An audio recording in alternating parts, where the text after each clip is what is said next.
First at 5. From the University of Florida's College of Journalism and Communications, you're watching WUFT News. What's being done to contain Florida's most deadly invasive species? And how one North Central Florida woman's 8-month struggle led to the happiest of endings. That's our top story tonight. I'm David Jones. And I'm Sasha Saliba. Thanks for joining us. Lucki Henry is in the studio now with the heartwarming story. While today was filled with tears of joy for 58-year-old Debra Warren, there were joyful signs with a new beginning. Warren is ready for the next chapter in her life, and the people who helped make it possible gathered with her today for a ribbon cutting on her new home. It was hard. It was very hard. Through the 8 years of heartaches and hardships, Debra Warren never gave up on the dream of owning her own home.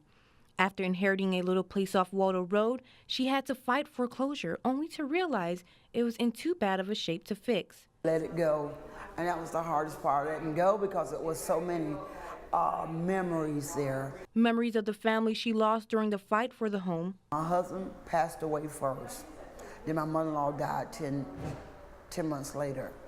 Was adamant that her mother-in-law would want her to fight to get the house back, and that's exactly what she did for the family. 1, 2, 3. All right. Today, Debra has tears of joy as she walks the steps into her totally rebuilt home. Debra Warren was living in a deteriorating home, but today she's the proud owner of this new home. Through the process, the legal process, we learned that the home had been illegally or fraudulently stripped away. And so then we engaged in a complicated legal battle to get the property back to the family. And once the property securely belonged to Debra, the city came up with a new plan to provide assistance. It was just in really, really bad shape, which is why the city decided not to renovate the home, but instead to bulldoze the entire home and rebuild it from the ground up. Debra plans to enjoy her new house with her children and grandchildren. And I'm just glad to be home. The project cost just under $100,000. The city is able to tackle certain home renovations, big and small, thanks to federal and state grants to improve housing.